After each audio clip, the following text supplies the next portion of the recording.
To everyone else, this is a task. But to you, this is opportunity. Switch to Boost Mobile and get the Coach Prime Moto G5G for $29.99 at boostmobile.com. The Boost Mobile network, together with our roaming partners, covers 99% of the U.S. population. Moto G5G for $29.99 when you switch with a new Unlimited Plus or Unlimited Premium plan activation. Online only. Taxes extra. All prices, fees, features, functionality, and offers are subject to change without notice. Visit boostmobile.com for details. This podcast is brought to you by eHarmony, the dating app to find someone you can be yourself with. What makes eHarmony so special? You. No, really. The profiles and conversations are different on eHarmony, and that's what makes it great. eHarmony's compatibility quiz brings out everyone's personality on their profile and highlights similarities on your discovery page. So it's even easier to start a conversation that actually goes somewhere. So what are you waiting for? Get who gets you on eHarmony. Sign up today.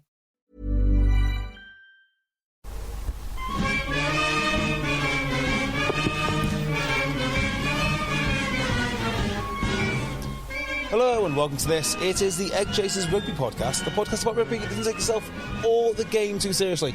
I'm JB, sat in the dungeon with a cold-riddled Phil. How are you?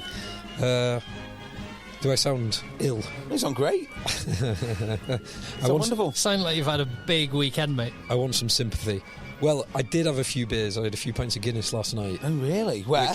With who? Our mate Grant's 40th birthday. Oh, yes. You were invited to it. I was. No, I couldn't make that because of my daughter's birthday, or I'd love to have gone. But that really just accelerated the inevitable. I kind of started with a sore throat on whatever it was, Thursday, Friday, and then went for a nice long run with some of our friends on Saturday morning. Felt great. And then after that, just got worse and worse, and the multiple pints of Guinness didn't help. Yeah. What a very long run and pints when you were possibly thinking I might be coming down with something. It's probably the worst combination of things. Or the best. Well, or the best. Yeah. Yeah. The long run as well. In Trough of Bowland round there, lovely part of the world, but it didn't. We were running at 8 in the morning. It didn't really get above 0 degrees. It was nice. So it's nice to be breathing in that cold air for 2 hours. So you've done some distance, but not as much distance as Tim Cocker. Tim Cocker, how are you? Very well, thank you very much. You've been everywhere. Been to Shropshire.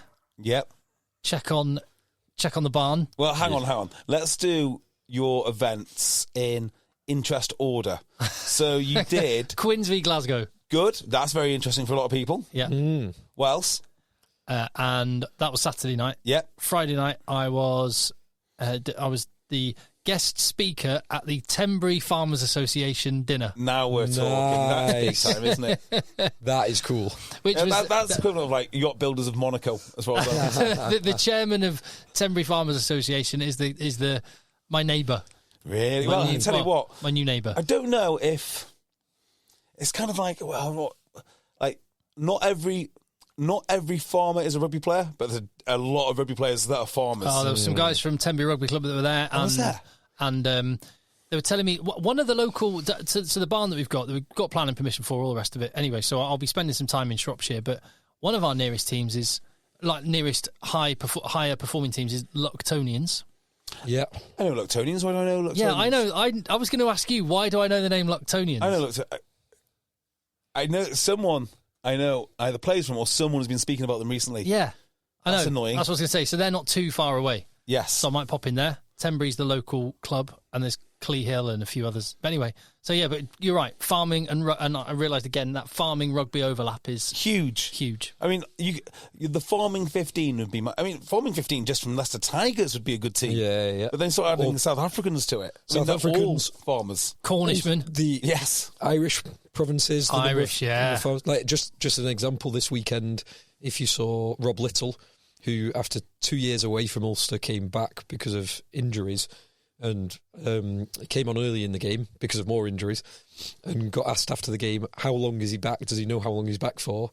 And he said, all I know is I'll be milking cows again in 2 weeks' time.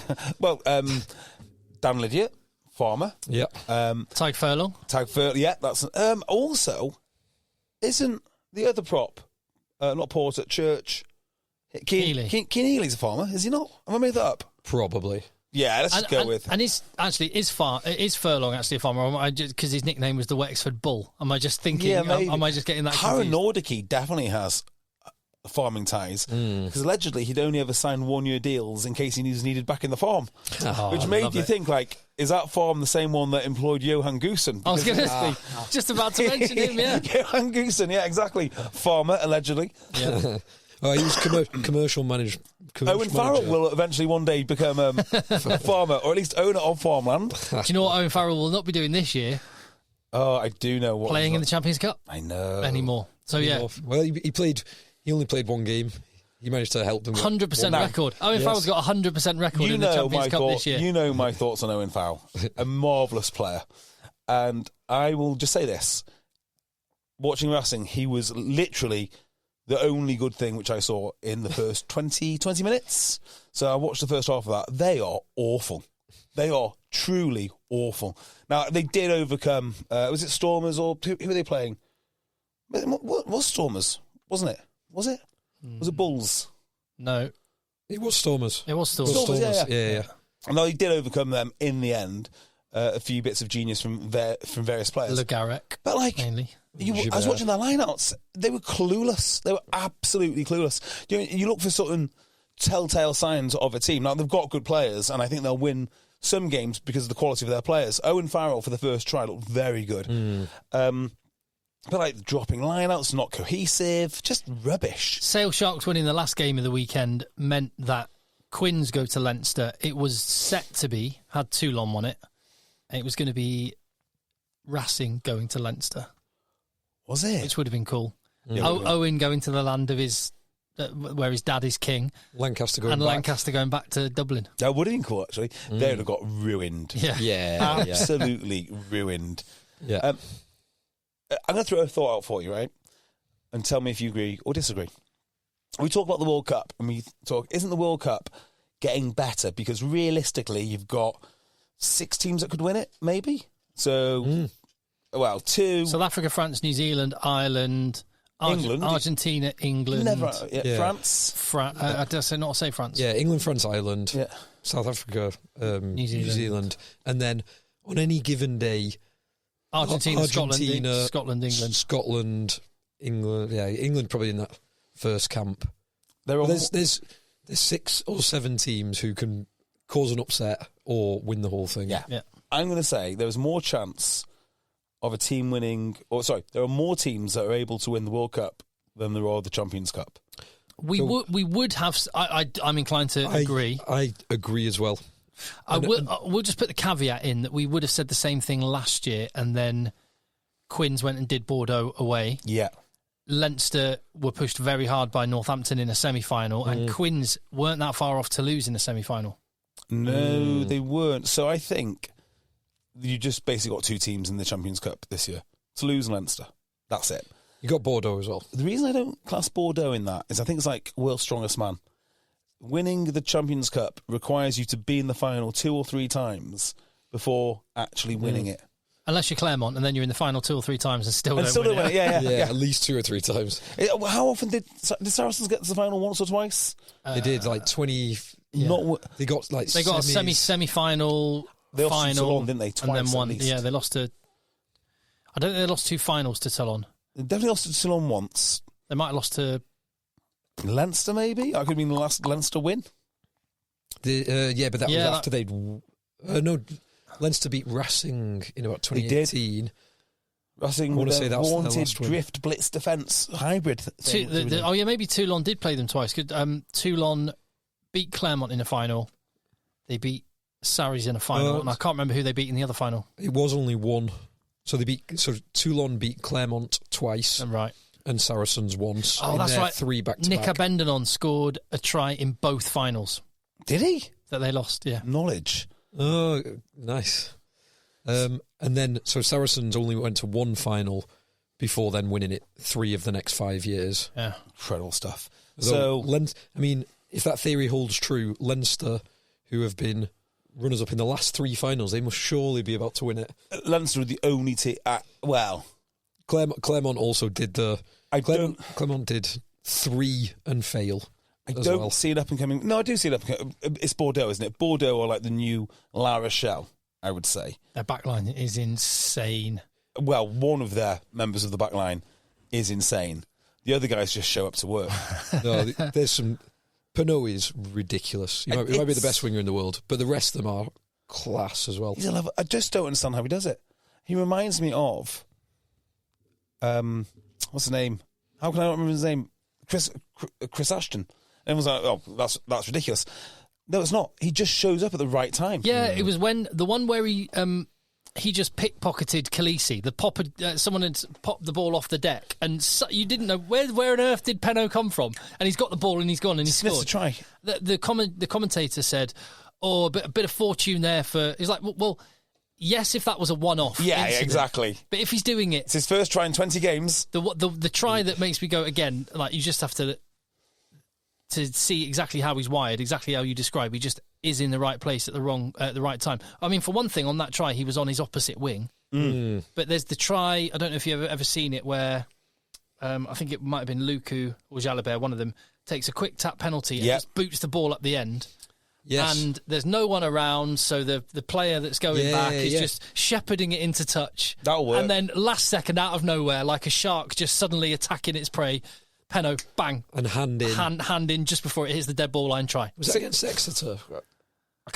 I know exactly. I think the it was try. a top 14 game. 6 tries, 2 assists. Yeah. It's ludicrous. To add to the 3 tries he scored last week, and he only didn't get 4 because he was over the line and gave, I can't remember, was it Luku? Yeah. Set up Luku's. Oh, yes, he did. Now, we need to... He could have been 10 tries in 2 games. One of the weird skills he has is the ability to pass the ball like a fly half at full pace. Yeah. I have never... He did it today in one of his assists, didn't he? He did it for Luku. Yeah. He did it today. I'm like, I've never... When's he practicing this? Is it innate? Like, as a winger, why are you practicing the missed 3 inside? It's the rarest skill. Missed 3 inside when you are... Full pelt. Full pelt. Like, no, fly halves can't do this. Your maximum velocity. It is incredible. His chip and chase, he was running at maximum speed and then accelerated. I don't know how you do that. He also got his 6 tries, 2 assists with, from what looked like, spending about half the game not being 100%. Yeah. Every time the game stops, he's like, oh, I don't... Bit stiff today. Yeah. Unbelievable. Freak. He's unbelievable. Imagine being Claremont letting him go. You would think you'd never win again. I mean, that's probably what happened to them, isn't it? Yeah, it's taken years. Yeah, it's like trauma, deep trauma, and they're just about realising you can play rugby with other players other than Pernod. He's only played at the coolest places to play rugby. Yeah, with the exception of Toulouse. I mean, and I'm not saying the only places that are cool. Oh, okay. He's played Clermont and then Bordeaux. Clermont and Bordeaux. I mean, they are cool. Very cool. I wonder if Toulouse make a move. I mean, it seems right, doesn't it? In a way, there's a bit of cash at Bordeaux. They just but it's Toulouse, isn't it? Yeah. You want to win a Champions Cup. They don't need any wing. They'd have to lose like. It's not about what you need, Phil. It's about what you want. Yeah. They don't need Pernod, but my word. Let's just not talk about it. I don't want my beloved Bordeaux losing Pernod. Yeah. So Bordeaux looking formidable. I'll tell you what, I haven't done any housekeeping, so let me just say, we had a bunch more people sign up to Patreon, so I appreciate that. Wonderful stuff. He went and checked out that very memorable last Patreon update. We've got some phenomenal feedback from that, and it's evergreen. Yeah, it is evergreen. You're right, and we'll do another one soon, and we do them regularly. Extra content. Patreon.com/EggChasers. I'll tell you one thing we got a lot of feedback on. Oh yeah, number 8, the alternative name for number 8. We have had a deluge of emails this week on suggestions for alternative names for number 8. Yeah, so I mentioned that I only learnt last week why number 8 is called number 8, and it was simply that the number 8 was originally called Lock, but then Lock's second row started being called Lock, so the number 8 didn't have a descriptive name like every other team every other player on the pitch, so it was just called number 8 because there was a number 8 on its back. So what would be a better name for a descriptive name for a number 8? Yeah, so we've actually got, I reckon we've got 20 to 50 emails. Something ridiculous. Probably close to 50. We'll rattle through some of those in a bit. Okay. You can always get in touch with us, contact@eggchasers@gmail.com. But yeah, the main topic of conversation is going to be Champions Cup. And I think rather than, well, at the same time as or whilst looking back at the matches, we should just look ahead, because for all of the misgivings that we've shared and had about the pool stages, and I still have them, and I think the evidence was there, particularly today, of the failures of the pool stages. the knockout stages are always really cool in this competition. This is true. And not only that, these knockout stages are going to be interesting because it's going to be like the pruning, whatever it is, just getting rid of the deadwood. A lot of deadwood will fall. Yes, but I was looking at those fixtures, and I think 2 of them there is 0% chance of an upset. I think so I found one of them. Found 2 of them. 2 of them. There is 3, 2.5. So I think there's 2 there's 0% chance of an upset, and that is Ulster travelling to Bordeaux, and Sale travelling to Toulouse. Do you think Ulster zero chance? Ulster under the last guy who was in charge, Dan McFarland. That feels like a game they could cause an upset. Ulster of about 3 years ago when they went away and beat Toulouse. Beat Toulouse this Ulster, in Toulouse. No. This incarnation of Ulster. You starting to realise that Dan McFarland was pretty good?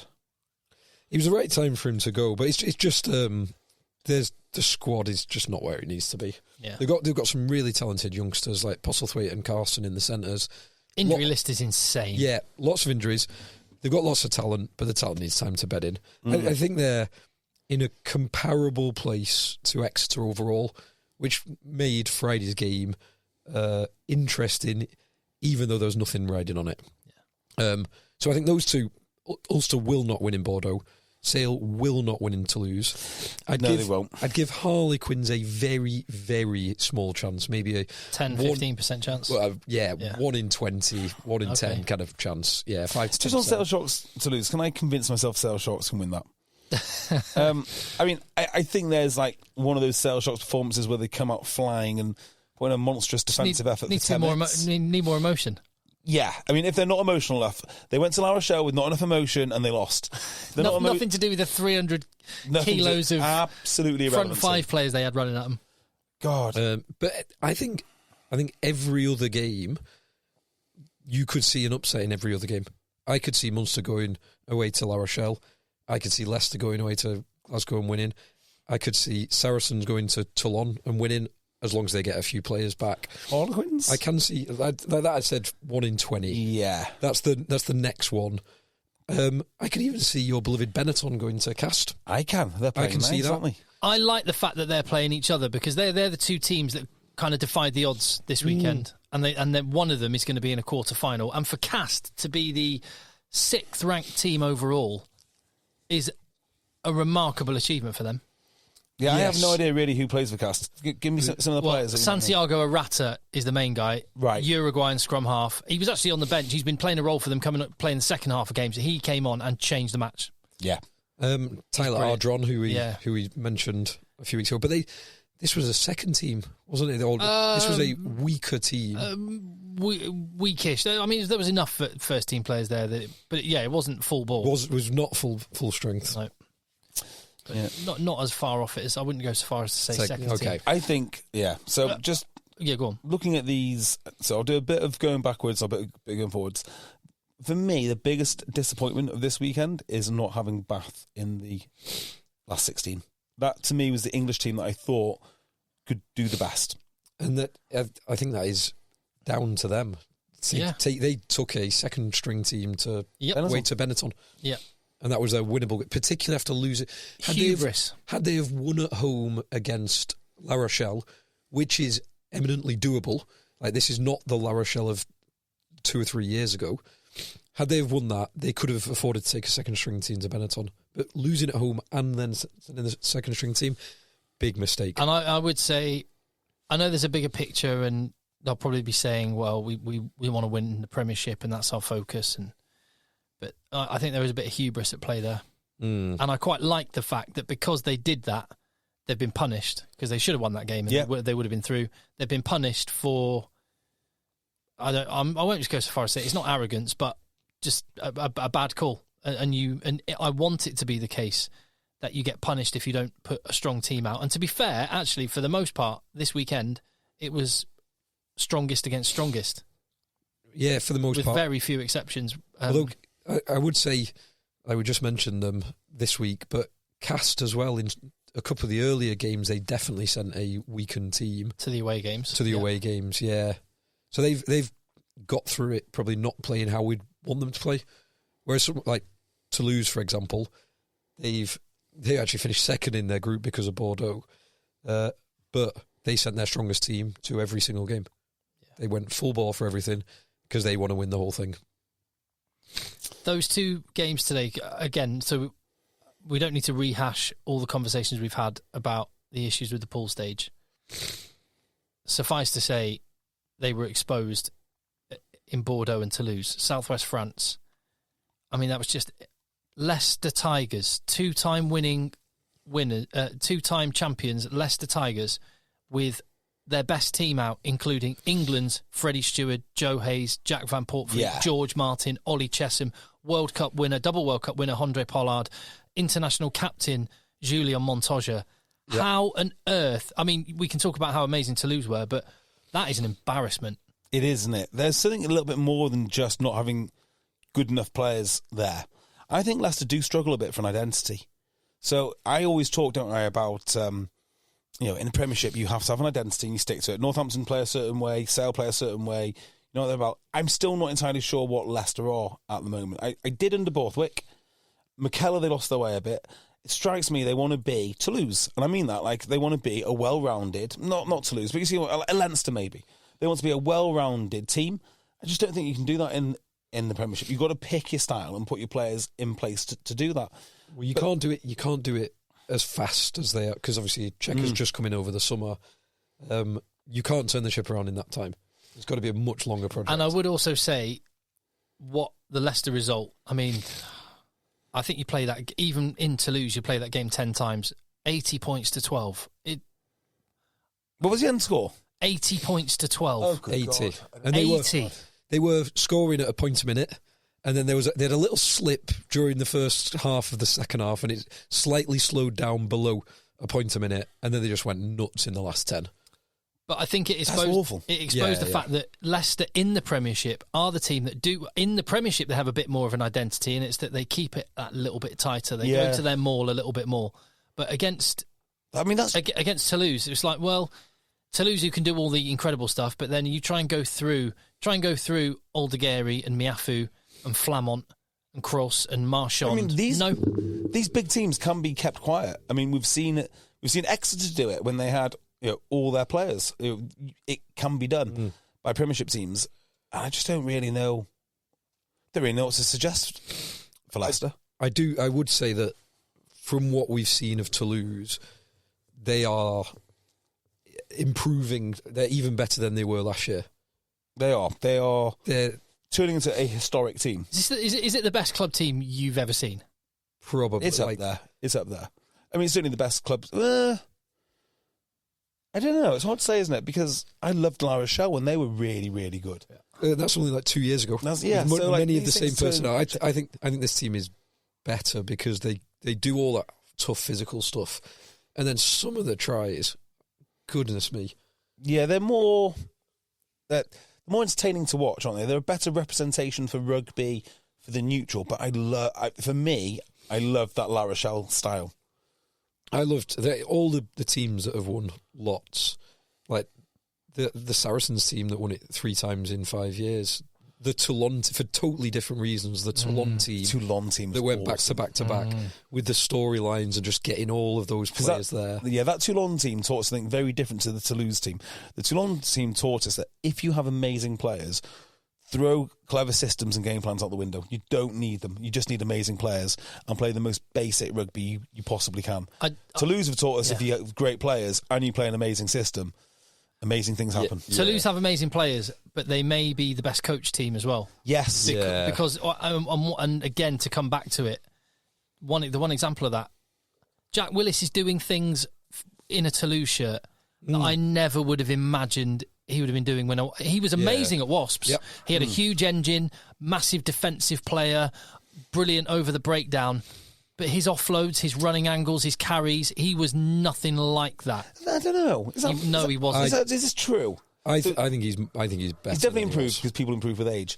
But actually, I bet he wasn't a running back row player. No, he was not. I'm just thinking that. I bet playing under Lee Blackett in that Wasps team actually gave him pretty good foundations to go into Toulouse. I don't doubt that. I'd agree with that. He's definitely improved. No choice about it. Whether he was completely lost in that kind of system. Or, it's not like... I'm not saying he was lost. It's not like Sam Underhill is doing it. Now, that would be remarkable. I think if you ask Jack Willis, he would say and even in his early stages... let me go back. He was the defence... Even when he was a young guy, he was the defensive captain at Wasps. He would stand up in team meetings and he'd say, right, this is the plan for defence this week. That was his... We level people. That was his superpower, was defence. Line speed. He's legitimately amazing in attack. Yeah, it's... I think it also helps, doesn't it, when you've got so many other threats on the field. It does probably buy you a bit more space, a bit more time. Going forward quite a lot, I imagine, front football. But here's it interesting. So I chat quite a lot with Joe Worsley. Yeah. But because of the channel that we are doing together. Anyway, he said that one of the reasons France have picked, or he's from his perspective, one of the reasons France have picked a Six Nations squad of 42 players, where other teams have gone 34, in the case of Wales, 35, 6, whatever, is because at the big French clubs like Toulouse and also in the French national team, they train at such a high intensity that they will roll teams on and off. So they'll just work so hard for so long. Goodness me. That they need basically 3 teams worth of people that they can just keep rolling teams on and off. Okay, so do you think that is a product of they want to do intense training, or do you think that's a product of the privilege of having massive squads with loads of money? Interesting. It's probably the best way to train, or it's considered to be a better way to train, but you can only do it if you have the latter. Because if you I have can the tell you money. now, as a coach who's privileged enough to have loads of players at Didsbury, one of your biggest concerns is how do we get everyone enough touches of the ball? Now, if you think about Premiership squads, how often have you heard about young guys just not developing because they're not part of the first team, they don't get enough touches of the ball? But I guess if you have absolutely loads of them and you plan to train that way, it makes a lot of sense. Roll them on, roll them off, get loads of combinations, get loads of people in different positions playing with different people. It sounds awesome. But you can only do that, like I say, if you've got huge squads, and I think the French top 4 team probably do have bigger squads than the Premiership. Well, out of the 16 teams that have qualified, there's 6 top 14 clubs, 5 each from the URC in the Premiership, but 5 out of the top 8, so as in 5 of the home matches, are going to be in France, and I think that tells a tale. It does. Yeah, it does. France is the superpower of club rugby now. There's no two ways about it. Yeah, agreed. And it will be for some time as well. So those matches then, let's just... there are some classics. There are some classics. So Bordeaux-Ulster, as Phil said. It's a procession. We've already seen it once in Ulster. How did it go? 19 points to 40 to Bordeaux. Yeah, away. Although Ulster were up at half-time. Yes. As teams tend to be against Bordeaux, oddly. Yeah. I was pretty certain the Sharks were on for a comfortable win. After 12 points in 12 minutes. 12-0 to 66-12. Yes. Wrong. Leicester did that as well against Bordeaux. Leicester were 21. They were up at half time, I think. 14 up. Yeah. Well, yeah. Go on. So Leinster Quins, as we've already touched on. Saints Claremont. I think that there is. I'm looking forward to that one, and I think Saints have got. They should be happy with that draw. Basically. Well, actually, and I'll come to the next one because the completing this. Oh no, it's not that half of the draw, is it? No, because that's in alphabetical order. But Toulon losing to Sale, and it looked to me like Toulon just didn't even try and win. I thought when I watched that Toulon Sale game, not to take it away from Sale, I thought, oh right, are Toulon preferring to go fourth because they get a better half of the draw? But then when I looked at how the half of the draw falls, Toulon have gone and got themselves in the same half of the draw as Toulouse and Bordeaux. And Leinster, out of the big guns that we've already mentioned, they're all on their own on the other side of the draw. Northampton Saints were the biggest Sale Sharks fans today because Northampton have got Claremont at home. If they get through that, they have the winner of Cast or Benetton at home. At home, yep. And then if they get through that, a semi-final again in Dublin. So if Harlequins happen to beat Leinster, they're in really good shape. They are, and it's not impossible. I think it is unlikely, like I said before, 1 in 10, 1 in 20, but it's not impossible. If they can go away to Bordeaux and win there, they can win in Dublin. Yeah. Yeah, well, yeah. Leinster, I mean, the way they treated Bath with such contempt in the second half was quite something. It did help. The tide really turned in the last 20 minutes after the red card. It did, but it was turning anyway. So it was. The red card it turned also. It was only 21-26 at the point of the red card, though. Here's the big takeaway that I think, I've done some deep analysis on this one, and hopefully I've sort of processed what I saw, filtered it, analysed it, and now I'm presenting it in a way that hopefully someone can take away. Having players as good as Caelan Doris, R.G. Snyman on the bench. It helps. It does help. Snyman was amazing, wasn't it? It was. If you're a Munster fan, can you imagine how annoyed you are? You don't see the guy for 2 years, and then all plays 4 games, offloading, and he's doing all the things that you thought he'd do for you, but for your arch rivals. Yeah, thanks. I think with that game, Bath were holding on for dear life, and it'd be one of those that right at the end with 15 guys, maybe they sneak a last-minute penalty and they win. That's how I think it was going to go. Yeah. But as soon as that red card happened, you could feel the energy sap out of them. We just can't do this. And it was difficult for them, particularly when, like you say, you've got Snyman. I mean, Snyman scored a try and was offloading for tries and just, I mean, what is he? He scored 2 tries. 36 stone or something. Yeah. 8 foot. But so Bath did... I was intrigued to see that Bath selected Thomas Dutoy on the bench because they were gearing up for that onslaught, gearing up for Leinster bringing the heavies off the bench and preparing for it. So they'd already thought about that, which I was actually positive. I know you said before you want your best props on the bench. And so I was kind of optimistic for Bath going into this game. When they score those 2 early tries, great. They're still in it. 50 minutes on the clock when it's 26-21, but it did just completely turn. The tide was turning. Here's another thought, because I saw that Thomas Dutoy thing, and I also thought, interesting. Okay, they're trying to finish the game strong, and then when I pieced that together with the fact that Chandler Cunningham South was starting at 6, which he hasn't been doing much for Quins lately. Has he not? No, he's been on the bench. Oh yeah. Sorry, yeah. And James Chisholm has been starting 6 because he's been Quins' best player. Yeah. But I saw, Chandler Cunningham South's at 6 and James Chisholm's been put in the second row. And when I started to piece these various things that you across the Premiership teams, it suddenly made me go, is this the central contracts doing their thing? Is this Steve Borthwick saying, no, I want Chandler Cunningham South is starting this game?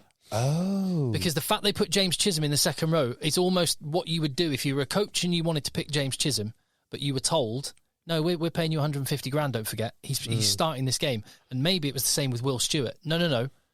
Will Stewart has to start. That's an interesting thought, isn't it? I saw it more like Cunningham South is a luxury player they use, the weapon they need for big teams. That's how I saw it. Because he is unique. And maybe he doesn't fit Premiership rugby very well, being candid. He strikes me as a very big player for international... Test match animal? European Cup animal. Yeah, maybe. That's interesting. I don't know. I can't remember the exact phrasing of that because there was something to do with the selection around fitness or managing game time, and I don't know if it was managing positional or performance and game and injuries, as in the reasons why Borthwick can reach into a squad and say he's playing. Yeah, I mean, the flip side may be true. It may be that in the last round of Premiership matches, Steve Borthwick said, no, I don't want Chandler Cunningham South playing away in Newcastle, and that's the reason why he started the game. Yeah, what you learn about him in Newcastle. That he wasn't even picked. But I will say, over the season, you ask Quins fans, Chisholm's been... He's been playing brilliantly, and Chandler Cunningham South has been not the player that we do see in England jersey, like you say. Yeah, totally agree with that. So I've just got this is Chris Jones' BBC article. Oh yeah, but is BBC that employ Ugo Monio as well? Yes, that BBC. Due to the unique way the licence fee is funded. The unique way that certain people's personal service companies are funded, which we'll talk about later. So that says the contracts, the first of their kind, allow Borthwick to have final say on all sports, science and medical matters in relation to the players. handing the England boss unprecedented influence. So that's the quote there is sports science and medical matters. Whether there is also other selection controls that he's got, I don't know. And that's one line from this. Anyway. That's the question. Yes, working yesterday on Quinn's Glasgow, that's the question I kind of wanted to ask Danny Wilson, but I sort of thought, no, that's not really the right question to ask. So I didn't, obviously. But so he probably isn't a factor then. It made sense. I was actually glad Bath I thought it was the right thing to do for Bath in that game, particularly knowing the strength that you've highlighted of the Leinster bench. What do you reckon of that Abano red? Was it a second yellow? Or it was a second yellow. So it was the first yellow was definitely a yellow. Clumsy head contact with Jameson Gibson Park. Yellow card, fine. The second one. So I wasn't watching I watched the first half live and then I was out. So I caught it later. From what I've read, while Bath were under pressure at scrum time, there wasn't a warning, and it's a technical offence. It's a tough one, isn't it? To give a red card for that seems really tough. It doesn't seem that tough because those are the laws. That's how it's enforced. I have said this before that there's no logic. The only reason we do 2 yellow cards equals a red card is because of football. But in football, there is no 10-minute sin bin, so it makes no sense. Years. No, I'm the one that's been saying it. I've been saying it. Good, we're in agreement. Idea. I'm sure it was me. Anyway, carry on. As Michael Gove once said, it's amazing what can be achieved if no one takes the credit. In fact, it wasn't Michael Gove. Was it Reagan? Then Michael Gove said it afterwards. Ironically, I bet Michael Gove's listening now going, it was me, I did it. Yeah, and Reagan's doing the same thing. Right. But 2 yellow cards equaling a red doesn't make sense. It doesn't, does it? It's ridiculous. Get rid of it. Get rid. They're two different... red cards are for serious foul play. Yellow cards are for technical infringements. Why does 2 of those lead to a red? I think this was a ridiculous, absolutely ridiculous call. It just meant it was game over, unfortunately. And I'm not normally one who does say that. I'm normally arguing the opposite, that it's only in kind of weaker, unorganised teams where a red card or a yellow card means the end of the game. Prop is quite different. In this situation, playing away at Leinster, tough enough anyway. Just shows how precarious it is as a Premiership team in the Champions Cup. Everything's got to fall away.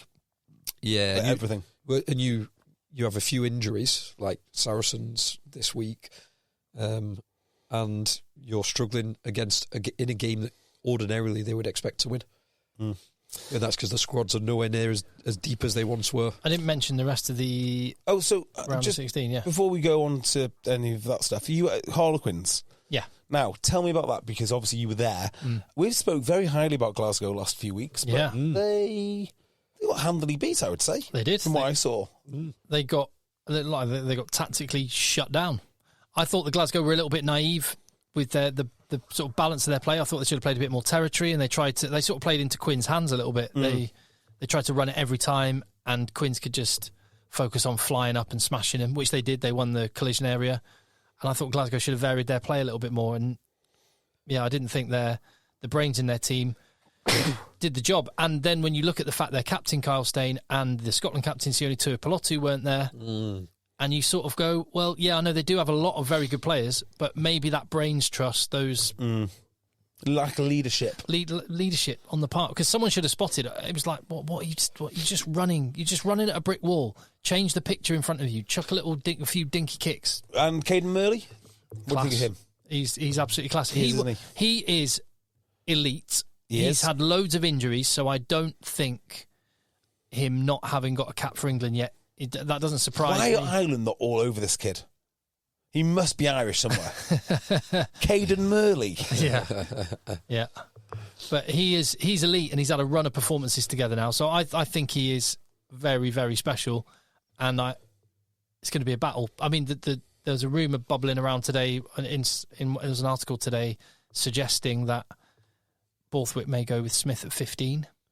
I don't mind that. Don't mind that one We did talk about that within matches, didn't we? Yeah. That it could be something they do within matches. And also for certain scenarios. Yeah. Because like he's shown that he does like having a ball-playing 15, save for Stewart against South Africa, for example. But he's picked Furbank and Marcus Smith in big games at 15. And Marcus Smith, for all really, if you just watched the game and didn't see the number on his back, playing for Quins, you'd sort of go, show me who the fullback is. Oh, is it that guy? Very often in the deep. So, but the article said Stewart on the wing. Now, you're talking about Chandler Cunningham South being manipulated because of central contracts. What about Smith playing so much fullbackish type positioning? Does that fit your conspiracy theory? That would fit. It would fit. It would fit the theory. That happened a long time before the elite. Doesn't mean it's contracts. not true. It doesn't mean it's not true. It doesn't mean we can't speculate about it. It would fit. That's all I can say. It may be correlation doesn't equal causation. Exactly right. But there's definitely a correlation. But it would also fit the other way, that Borthwick's seen him, the way that Quinn's used him in the deep, and thought, God, he's fielding so many kicks so well, I'll just use him there. Quick question. Why don't they just do that for England? Like, why don't they just do that? Yeah. They could fly off and then... They could also do that. I mean, who would they have at fullback? Mind you, do you really want Freddie Stewart coming up into the line, knowing his defensive frailties? Say if you start Freddie Stewart. I don't mind Freddie Stewart defending in the 10 channel, because he's such a big, strong boy. He is. You're not going to go round. You're not going to go. You might go round him. You're not going to go through him. Yeah, you can't go through him in the 10 channel. I don't know. I don't know if I want him there. I don't know. I know you said in the past, Tim, Freddie Stewart for 12 for England. Yeah. No, I don't. Makes a lot I of definitely sense. don't agree with that. Freeman, 12, definitely. But that ship seems to have sailed as well. No one seems to be talking about that at all anymore. And Freeman Stardust seems to be a little bit on the wane. Oh, I think he's still a very undoubtedly a great He's been player. playing for England, who haven't won many games. But Northampton have, and he isn't the most effective. In fact, he might not even be the top 3 most effective. Slightholme, Furbank, and who's the other Your guy? mate, Hendy. Hendy is awesome. And, what's his name? Ram. Yeah, so he is starting to be a little bit... Tom Seabrook this weekend. Seabrook. Yeah. Seabrook's a big... Hang on. No, it's not Seabrook. Who is the very heavy 13 they've got? Litchfield. Litchfield, that's it, yeah. Yeah. So, I don't know. He just seems like he's somewhat, not quite where he was a couple of years ago, where he looked like a miniature Pinot. Yeah, he's definitely no Pinot. I would still be starting Freeman for England. Freeman Murley feels nice without Faye Waboso there. But then Roebuck was really good, and Slightholme did nothing wrong in November. He was great. He did more than nothing wrong. He was superb. Yeah, it's like one of those positions, isn't it, where you've got loads of options, you don't really have any. You want someone standing out, really standing out. And that is a difficult one. But that is also the problem with England for so many years, that it's always the shiny new toy rather than getting people just the consistency of the run of games within the team. Just because obviously there was an England squad announcement, and we're like, we're veering into that. Do you want to keep going through the fixtures? Yeah, good shout. So Toulouse Sale Sharks, fine, right, home win. Just on Sale Sharks, I think this victory today saved some jobs. I really do. If they'd have gone crashing out of Europe, I would expect they to absolutely see... thumped Toulon as well. Yeah, they were. Yeah, first 20 minutes, I thought this is going to be... it was a walkover. You wouldn't know it from the atmosphere of the crowd that the home team were winning comfortably. Well, or indeed the scoreline because they only scored... They blew a few tries in the first half an hour. I'm really surprised. You're right. It could have been 50. Yeah. Sale could have put 50 on Toulon. It could have been. Are you not surprised that a team... I mean this genuinely, a team driven by Dan Biggar could capitulate so badly. But I know he's the second choice fly half there now. But when I was thinking about this game before the game and having been in Manchester much of the day, you would have had the Toulon boys who 2 days ago were having coffees on the Mediterranean at 18 degrees, and they're in Salford and it's 0 degrees. Hold on, you got the sewage works down the way. Nice. You got the ship canal. Ship canal there. The Trafford Centre is opulent, and that lovely bridge. What a vista! Yeah, beautiful. The Diamond Lane. So I did think it would be a Toulon thing to do, to be kind of, it's too cold, it's too horrible. It's Dan Bigger. He grew up in Swansea. Yeah, but he's 1/23 of that squad. Yeah, but like, you know, Garbeezy's their starting 10. Absolutely, but it's still Dan Bigger. Like, he was the sole reason that Ospreys won games for decades, and Wales for that matter. Well, I think if Toulon go out in the quarterfinals, if they manage to get through against Saracens, that is, then more fool them, because they could have been on a much what looks like an easier half of the draw. So Toulouse Sale, Castres against Benetton. Benetton, who I've been impressed with. Yeah. Lorenzo Canoni was very good. And Albanos, Argentine fly-half, he's class. He's such a good player. And as we highlighted a couple of weeks ago, Leicester's future fly-half? He should be Leicester's future fly-half. Someone else was thrown into the mix as a non-traditional contender for Leicester fly-half. Blair Kinghorn, I'd like that idea. But too expensive. Yeah. And why would he move? And so good. Do you think the Blair Kinghorn 10 thing has been just gone in the bin now? I think it's part of the picture. It's going to allow Scotland to play 6 forwards on the bench. Yes. Yes. I agree with that. It will always be an option. Yeah. But if he was playing in Scotland, we'd see him at 10. Playing he's so Toulouse, good at fullback, running wild, running free in those channels. He's so fullback fast. or wing. So fast. He's so good under the high ball. And in France, they're not, and this is a cultural thing in France, they're just not good under the high ball. They don't really, it's not a skill that many people are very good at. What? Really? Yeah. Huh. Yeah. So that's why Romain Burros got into the French squad, because he's the one French fullback, who's actually really good aerially. And apparently they've started to coach, the last few years, they've been coaching young players to be able to do it. But think about France in the quarterfinal of the Rugby World Cup. South Africa won the match by chucking up a load of bombs all game. Who were the French fullbacks? Historic fullbacks in France, I always think of them as being a bit smaller. Like Max Spring? Max Spring, like Bryce Dulin, like Poitrenaud, who was Cedric the Heyman. Scott Spedding? So massive. Yeah. So he's not French. He's not French, yeah. That's the point. So yeah, maybe there is something in that. Whereas Burros, he's a tall, rangy, he's probably 6'2" or 6'3". Yeah. Whereas most of the rest of the ones are probably under 6 foot. Do you know anything about this 12-year-old that they've drafted? Is that what? From, well, he's not 12, but he's from Pro de Deux. Oh, Noah Nene. Yes. Nene. Yeah, he won't play in the Six Nations. Why is he there? Because Fiku's out, Dante's out, so they're kind of two of their experienced centres. So whoever plays with Moefana, who's probably going to be the 12, it'll probably be Deportier because they both play together at Bordeaux. But they've suddenly got a big hole where these guys that have been the French centres for the last decade are not there. Tell you what, the two replacements are not bad though, are they? Deportier and Gaeton. Gaeton's the other one I love. They're both awesome, but they're basically this. Noah Nene he's a 12, and so they're trying to, because Moefana will play 12, but they don't really have any backup at 12. So I think we could see Untermack shift out to 12 and put Ramos at 10. No, it's a stupid idea. Dan Lancaster doesn't qualify yet, does he? Scotland's Dan Lancaster. Scotland's saviour Dan Lancaster. Tuipulotu out. Did you see the quote on Tuipulotu's injury? No. So Franco Smith, when he announced the injury,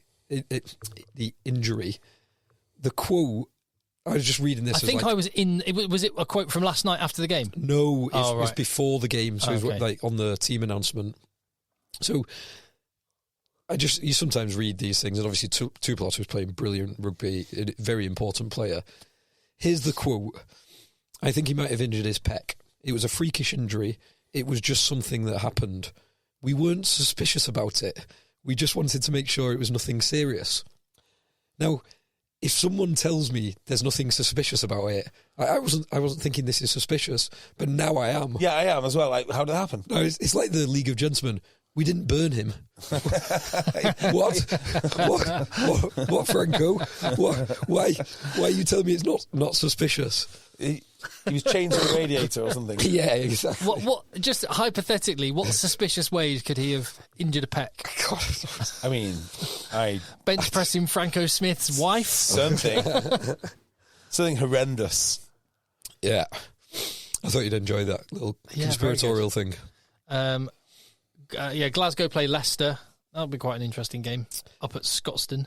Yeah. But Glasgow favourites, but again, you can see if Leicester... Yeah. If they play the rugby that team is capable of, then they could go away and win. But I think the best is saved till last.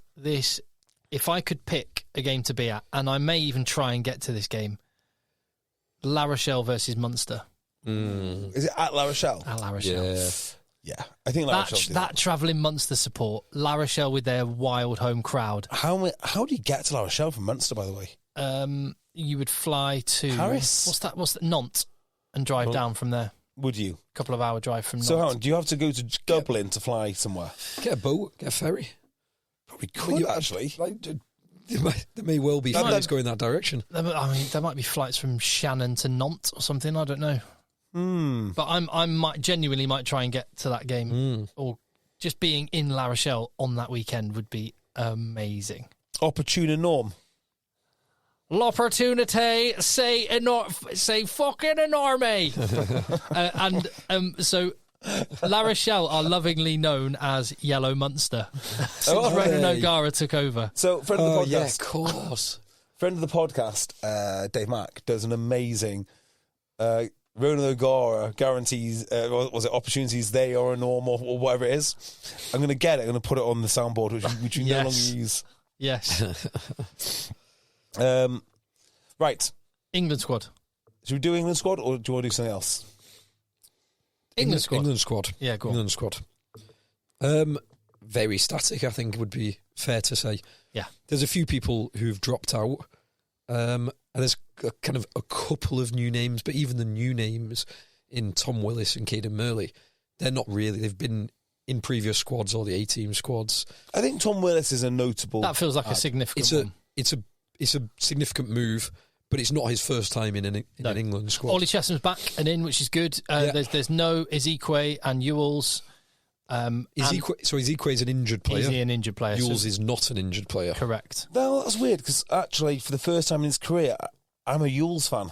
I think he's been playing really well. You've liked him ever since that stint in South Africa. Ever since whatever happened there. To his nose. Yeah, to his nose. Do you know, can I just point something out? Do you remember last week's very contentious argument about, the comms lady and, yes, how good they are, how bad they are? Something struck me, and I can't believe I didn't think about it at the time. How incompetent do your comms need to be to allow a joke about performance-enhancing drugs to get out on all of your socials? Like, how little must you know about this sport when the boys are all around the road going, his nose is growing, his nose after South Africa, look at his forehead. It was Genge, wasn't it? It was Genge in a one-to-one interview that they put out on their own social media. And you can imagine the comments go, oh, I wonder if they're calling him a witch. Anyway, send... Post. Publish. Yeah, Genge saying he can smell a Sunday roast from next week.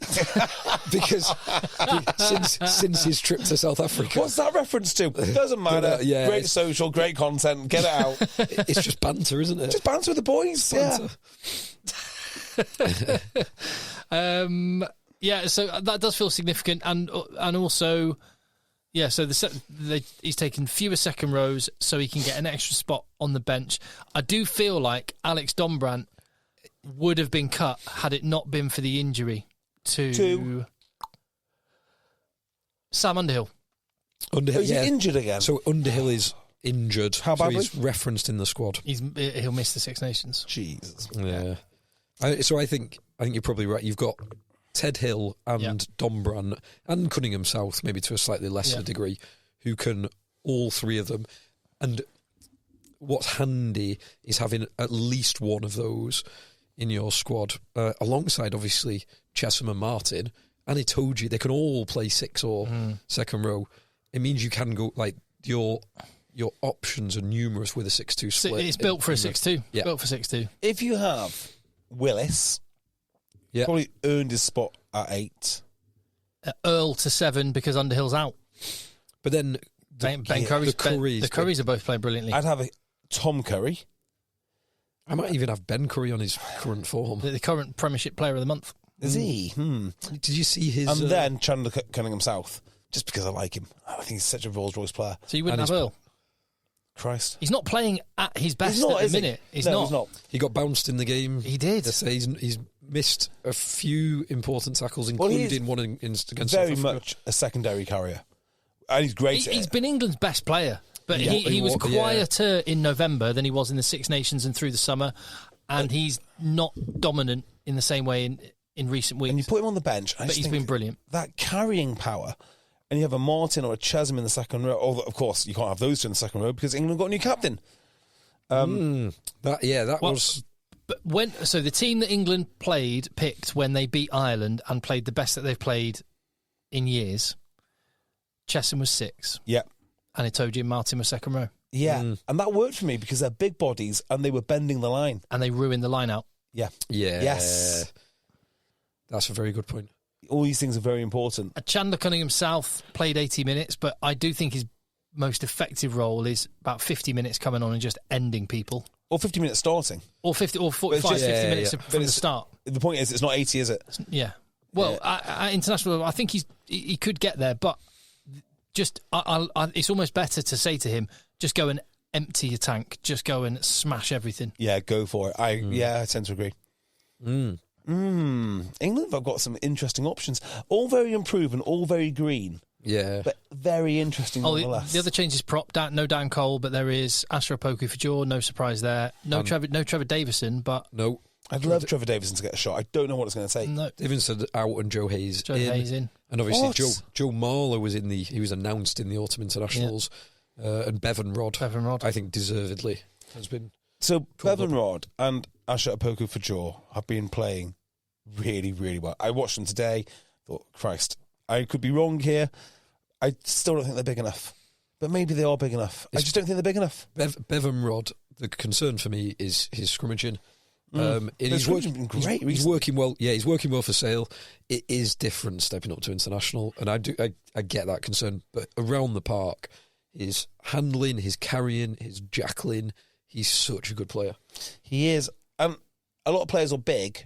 I found this out because it's very hard to learn to scrimmage. So your next best thing is be big. Just get bigger. These boys do look like they actually understand scrimmaging. Asher Opoku-Fajor in particular, because he can go both sides, must understand something. Yeah. There must be some real understanding. And the one thing I would say, when you look at this, and I think this maybe points to where Borthwick is ultimately trying to get to, Rod, Baxter, Genge could all play first receiver and have really good hands. And say Asher Opoku-Fajor's good around the park. Will Stewart's pretty handy. He is actually. And your hookers are all good around the park as well. Joe Hayes is less so the case, but Joe Hayes has not developed in the way that I was hoping. I thought he was going to become. He has been better this year. Yeah, but I thought he was going to be by now dominant. But we frequently talk about this. The list of England tight heads who are going to be the next big thing, and just never. Trevor Davison. Trevor Davison's there for you. He's there. He is. Just use Trevor Davison. See if you can do it in international. He's big, he's strong, he's northern, so he's hard. Yes. There's no downside to having Trevor Davison on. I mean, he isn't great around the park, but he's such a big bloke anyway. I'd definitely give him a go. It's really annoyed me, actually, Trevor Davison's been let go. Why is this? I don't know. Not a test match animal. That's nonsense, isn't it? We don't know. I always on the tight head side, I always like to look at the named injured players not selected because of injury, and Fasogbon was named as not selected down to injury. So I think he will be brought into camp for his rehabilitation. And he is one who... The new Boost Mobile network is offering unlimited talk, text, and data for just $25 a month for life. That sounds like a threat. Then how do you think we should say it? Unlimited talk, text, and data for just $25 a month for the rest of your life? I don't know. Until your ultimate demise. What if we just say forever? Okay. $25 a month, forever. Get unlimited talk, text, and data for just $25 a month with Boost Mobile forever. After 30 gigabytes, customers may experience slower speeds. Customers will pay $25 a month as long as they remain active on the Boost Unlimited plan. This podcast is brought to you by eHarmony, the dating app to find someone you can be yourself with. What makes eHarmony so special? You. No, really. The profiles and conversations are different on eHarmony, and that's what makes it great. eHarmony's compatibility quiz brings out everyone's personality on their profile and highlights similarities on your discovery page. So it's even easier to start a conversation that actually goes somewhere. So what are you waiting for? Get who gets you on eHarmony. Sign up today. He has the size unit because he's 6'4" and 130 kg or whatever he is. He is enormous, He's which enormous. is something that none of those other guys quite have the same size. But not to be like one of those annoying old props, but he has a long body. He does. And so does Awini Antonio. Yeah. Yes. Yeah, as a wise man once said, Joseph Stalin, quantity has a quality all of its own. Yes. Yeah. I think Other named players, so named injured players, because obviously everyone kind of knows the squad, no major surprises. Oh, yeah, I was going to say, centre, Northmore and Lazowski out. Yeah. And now, Northmore out because of injury. Right. Again, he's repeated injury. Lazowski dropped from the squad. Ben Spencer dropped from the squad. Charlie Ewells dropped from the squad. Yeah. Oscar Beard was in at centre, and who's the other centre that's in? Dingers. Yeah, Fraser Dingwall, yeah. I think Oscar Beard could impress people on the big stage. Mm. You're the guy who I really think England missed out on? Marchant. He could be back at some point. Yeah, it's too late now. I think he could have been such a good... He was an international player. He is an international player. And England don't have him. And he's so useful. He can play on the wing. He's one of those players that just seems to make things happen. I can't tell you how, but good things happen when Marchant's on the field. He plays 13 beautifully. He plays wing very well. It's another annoying one. Do you remember what Gustard described him as? I don't actually. So the phrase, I remember him using it because we were talking about Marchant obviously going to Stade Francais under Guzzi when we were having beers with him in France, in Paris. And he described him as a rock star or superstar. Oh, did he? Yeah. He was just like, he's just a rock star. No other explanation needed. He's an absolute rock star. Yeah, I completely agree with him. Well, if that's what he said, I agree with Gustard. Yes. The issue appears to be, not an issue, but one of the reasons he didn't get as many opportunities that he wanted, certainly not enough to stick around, is because no one seems to think Ollie Lawrence is or can be a 12. I mean, that is nonsense, isn't it? He doesn't play there for Bath, and so Bath don't think he's a 12 either. Well, but now we're seeing, I was just going to say, it might not be for this Six Nations, but for the summer and then beyond, that Max Ajomo, Ollie Lawrence thing's working quite nicely. It is, isn't it? And, well, I know from talking to one of them that they do swap all the time, 13 and 12. So it's just not true that Ollie Lawrence can't play 12. I mean, it's like so many other things. These guys are incredibly talented. It doesn't really matter if you're playing 10, 12 or 13. They'll be fine. I do think in England and in the English media, we, not us in this room, but in general, overemphasise the importance of it being such a niche position. Whereas if that was in South Africa or Australia or New Zealand or France, they're a centre. They can play 12, they can play 13. Yeah, 12 in particular both at centre positions can be almost anything you want. Yeah. Well, both can be second receivers, both can be heavy. Well, it's interesting. There was a period where the trend was a second playmaker, but now the trend, and for several years, has gone back to the classic big, nasty, hard person, but also with skills. Yeah, like Max Llewellyn. Yeah? Not in the Welsh squad. Big, hard, skills, quick, not in the Welsh squad. But the guy who's in there instead of him, whose name escapes... Eddie James, as our friend Hoppo pointed out, when they played head-to-head, just outplayed him. And I love Max Llewellyn. I think so have Max Llewellyn in instead of Josh Hathaway then, or instead of... Yeah, maybe. One of those other players. It just seems mad that the Premiership's form player who can play wing and centre is in, and that might have created... Having Max Llewellyn in, you could have dropped a winger or a winger and a centre so that you could also accommodate Gareth Ainscombe and have a fly half who's actually an experienced fly half. Yeah. The only thing I'll say about the Welsh squad is because I don't know anything about any of the boys that have been picked other than the established names, I can't possibly make a judgment. They have one player who's been playing 10 this year, Dan Edwards. He's been playing very well at club level, but he's 21. He's never played international rugby. Gatland. It could be inspired, and Gatland has forgotten more about rugby than I'll ever know. It seems insane. Is he trying to get sacked? Is he trying to get sacked? Is he trying to get the payoff? Well, what he said is that the reason he didn't pick Gareth Ainscombe is because he's 33 and there's a World Cup in 2 years. Forgetting the fact Johnny Sexton was 38 and still playing. Yeah, look how that worked out. I'm all for... Well, Johnny Sexton was 37 and won a Grand Slam. Yeah, granted, but I'm dead against what happened with Johnny Sexton. I think it did cost Ireland. I think when you have a player who's so revered that you can't take him off, and they didn't take him off, and I think part of the problem was when you've modelled, and this is not happening to Anscombe because I was going to say good enough. This is not Gareth Anscombe that you're describing. But I was so against that, and I think I was probably vindicated in the end. Well, what about just the thought of, okay, we really believe in this young lad, Dan Edwards, 21, we're going to give him a shot. Okay, but we're just going to have Gareth Ainscombe in the squad to help him, to help prepare him, to play against him. Depends what kind of character Ainscombe is, and I don't know. If he's a great guy who wants to play that role, awesome. If he's super competitive and it isn't of much help, not so good. And I don't know. I don't know. Ainscombe seems like a reasonable select. Is he? Hang on. The knock on Ainscombe is he's at Gloucester for a reason. It's because he's cheap and available. The reason he's cheap and available is not because of his talent. His talent is undoubted. It's because you can't rely on the guy. Because of his injuries. Just injured all the time, isn't he? And if you go into a game with a very is he hurt talented, or injured though? That's the question. Is he hurt? Do you reckon Well, he's one yes. of those lads who says he's injured when he's hurt? He could well be, but he is always injured. So to build your squad around him, I think they did that for a World Cup, and he was out for 2 years. Yeah. So I don't know. Yeah. Only other point on the England squad. Yeah.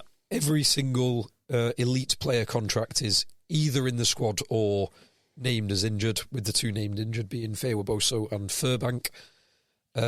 There are still 8 spots available, a maximum of 8 spots available. So someone like, if Borthwick thought that Marchant or someone else was worthy of getting in that squad, worthy of one of those, he could bring them back to England with an extra 150 grand in their pocket. Well, let's just hold. So I think because I always, when it first got announced, I always said my strategy would be do not fill all 25 immediately. Have some of them for either future talent or as incentives so you can kind of dangle the carrot to get people back or keep people. So we'll see. We've not yet seen any additions to him, but I think over the next 6 months we might see some changes or additions. So, can I just change the subject completely for yes, please 5 minutes or so? I sent him a voice note. Did I send it to the EggChasers group or did I send it to you directly, Tim? You sent one about Pinot to the... No, I wouldn't have sent it to the public group. I sent it to either Tim directly. Oh, yeah. Oh, was this earlier in the week? Yes. Yes. So, Sedgley Park Rugby Club, 12th of February, 10 till 12. Sir Bill Beaumont. Who else will be there? Bill Sweeney. What? Rob Udwin. Steve Granger. And Executive Director of Rugby Development, David Roberts.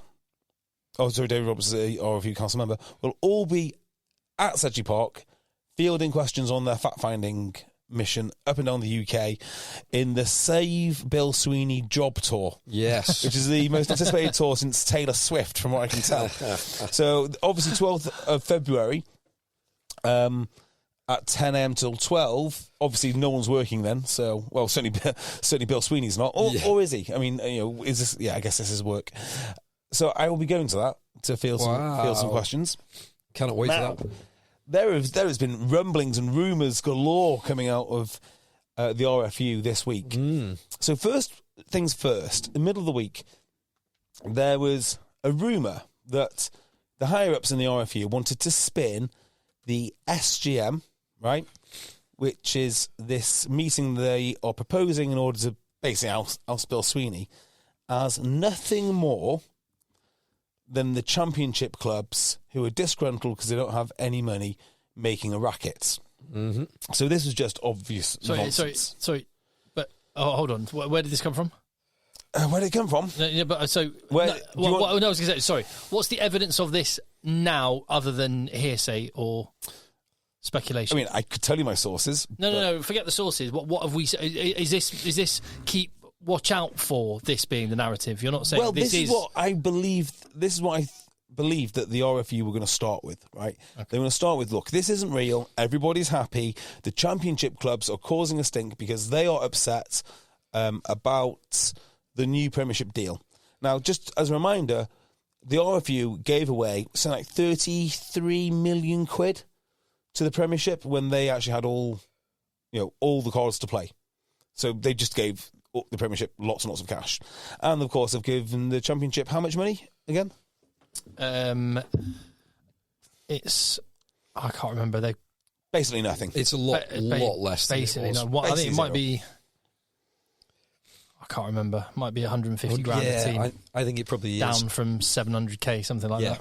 Yeah, so the reason I know this is because we mentioned last week about Talk H not getting any funding from the RFU, and as I understand it, that's still not moved. That's still the position. There is no money for the RFU, 33 million quid for Premiership teams, and a cool £1 million for Bill Sweeney, and not to mention his chief of comms on $500,000. 1.1 for Bill Sweeney. 1.1, of course. Who could forget the 0.1? Yeah. It's only 0.1. But that's it all adds up, doesn't it? £100,000 here, £100,000 there. We're talking about real money. So I think they've abandoned that narrative because that's what they were going to go with. And now I've heard a really interesting one this weekend. An RFU bod approached a chairman of a club who is a signatory to the SGM letter. Yeah. Right? And the new one they're going for is be careful who you're siding with, because this meeting is a Trojan horse for Alison Pollock and the concussion grifters who think the RFU are not taking a hard enough stance on concussions, and this is the angle. Now, I think this is absolute nonsense. The reason I think it's not... what I would say is, regardless of whether you think it's nonsense or not, Bill Sweeney was at the vanguard of bashing open the doors of the RFU to let the Trojan horse in. Well, quite. About 3 years ago, 5 years ago. It's not coming from the other side. Yeah, so a small problem with that logic from the... Oh, by the way, they've also... So it won't surprise you that they are spinning all sorts, because they've got a communications company in at a ridiculous amount, haven't they? Reported in the Times at £5,000 a day or something? Yeah, 50 grand for Tenio. I think that's the name of the firm. That would go a long way to fixing Talk H's wall. It certainly would. But actually, no, we need to spin to make sure that Bill Sweeney they're paying 50 grand in order to make sure Bill Sweeney has a better chance of keeping his 1.1 million. That's kind of how I read that. Okay? Yeah. So now they're spinning it as Alison Pollock and the concussion grifters are back on the case. The problem with that is I cannot imagine a single chairman of a rugby club going, "Oh, is that Alison Pollock? Yeah, of course I'll sign your letter." I would be delighted to do that. Yeah. That is nonsense. It is the other way. It's far more likely to be Pollock siding with Sweeney or Sweeney siding with Pollock than the club siding with Pollock. Exactly. That's nonsense. Intrinsically evil people tend to club together. It's like an attraction. So I think this SGM, there's going to be loads of little political turns. I think I'll be very careful what you hear coming out of the RFU, because not only have they tried 2 different strategies in a week, I think now they are engaging a communications firm, and I think you'll get a little bit more. I wouldn't say disinformation because that's not a cool term, but spinning of the situation. There you go. Excuse me, I'm going to go and get a drink of water before I choke. Okay, we'll just pause this. I want to look at I want to look at the results in Regional 2 Thames. Well, how was it? Regional 2 Thames. I'll tell you this: Marlow beat top of the league. Yes, we did. They did. I said we did because I was in. We did it. I was actually. I stayed with a mate of mine after the in Marlow, but after he lives just around the corner from the rugby club. After the Quins game, I went and crashed at his last night. So his son plays for Marlow and went out for a rugby game this morning. Oh, very nice. But yeah, no, Aylesbury got a win as well. They did? At home to Teddington. Big 39-34. They've had a hard year But they've racked up a lot of points, not in the league, I might add. But Marlow, it's Scottish, London Scottish Lions 31, Marlow 32. Incredible score. And Old Habs won as well. Did they? So all the teams we've been following all won in Regional 2 Thames. I need to see the table now. How's the table going on? How's that changed the picture at the bottom? Are Old Habs? Oh, Old Habs have closed to within 2 points of Hemel Hempstead. Tight. There's tight in Regional 7 games to go. Yeah, I am going to Aylesbury. I am going to an Aylesbury home game before the end of the season. In fact, after this, I might just book a hotel, and it's in the diary then. It's done. I wore the Aylesbury club tie to that farming event at the weekend. It's a good tie, isn't it? It's a nice tie. They've got some good stash there. The other one I was going to say is, obviously, Talk H1. I say obviously, we beat LSH without my input. And, listen to this one. So, I was talking to a friend of mine who I mentioned before, who is in charge at Kenilworth. Yeah. Listen to this for a dilemma that they've got.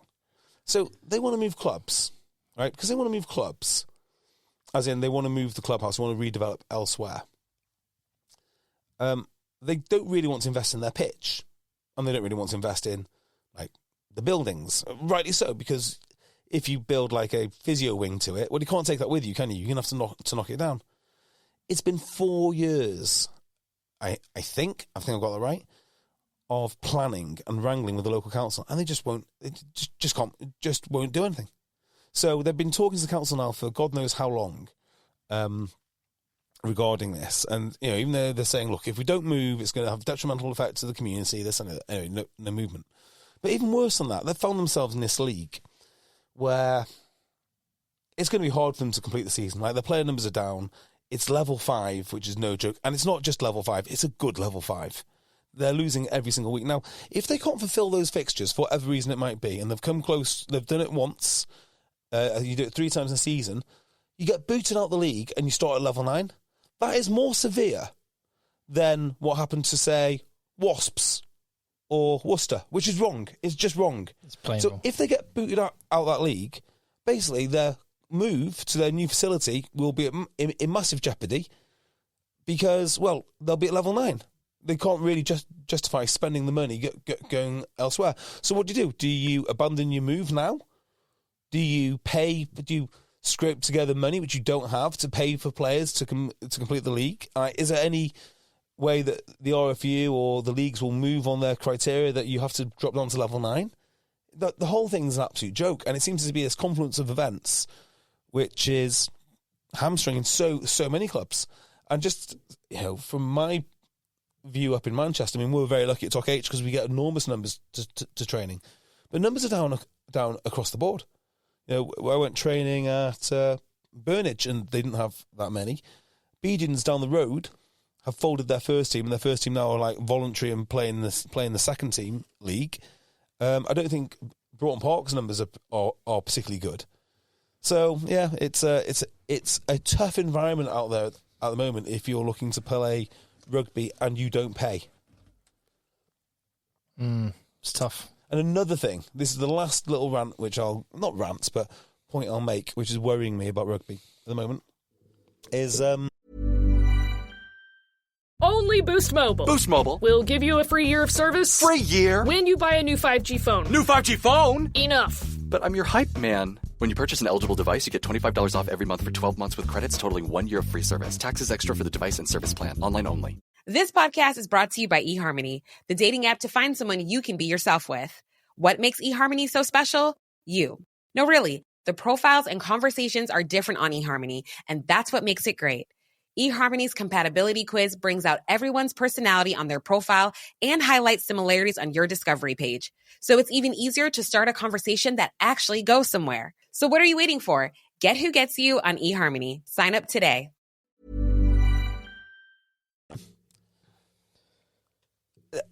This idea that students are going to be the saviour of clubs. So quite a lot of clubs now in university towns are looking at students to bail them out. Which is fine, because students have always gone to local clubs. But since when has it been that way around? Has it not always been the clubs should be providing players to universities, not relying on universities to send players back. It seems to be completely the opposite way around. Now, I don't know if it's demographics or times are changing or what's going on, but I just think it's really unhealthy that, a rugby club, a local rugby club should be there to serve the local population. It shouldn't be there just to field students for the sake of fielding students. You shouldn't be playing rugby for the sake of rugby. Does that make sense? Well, you have to have rugby with a purpose. Devil's advocate, that students are the local population. Yeah, and that's fine. So, if students want to play at your club, awesome. But I would say that is a student rugby club. That's a university rugby club. Universities have Saturday teams, don't they? No. Yeah, they do. Yeah, so don't think so. Yeah, quite a lot of them. You have Wednesdays, and a lot of them have Saturdays. Not always. The ones that have gone into the leagues. Yeah. So when I was at Exeter University, they were just starting that process from the very bottom of putting a team into an actual league. Yeah, so that strikes me as maybe a better use of student time. I just kind of think that. So a couple of things on this have been bothering me. Number one is, if you're not providing rugby to sort of the local area, so Talk H does it for young professionals, so I guess that's not that much different to providing it to students. It's a transient sort of community. But if you're not providing it to the local area, what exactly are you doing? Are you just playing rugby for the sake of it?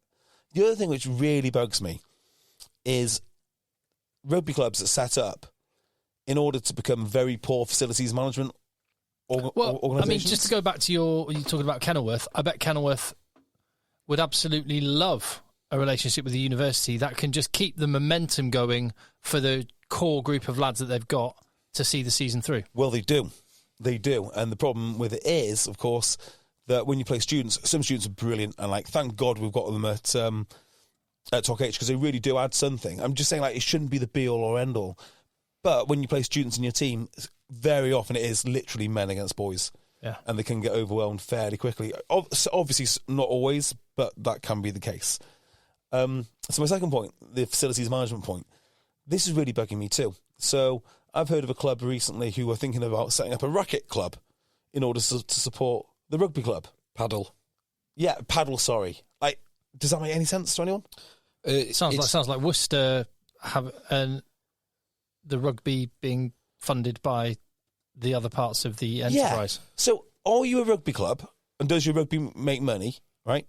Or are you a facilities management organisation to fund the rugby side? Okay, well, if you think about... There's two things that make money at a rugby club. Number one is the subs.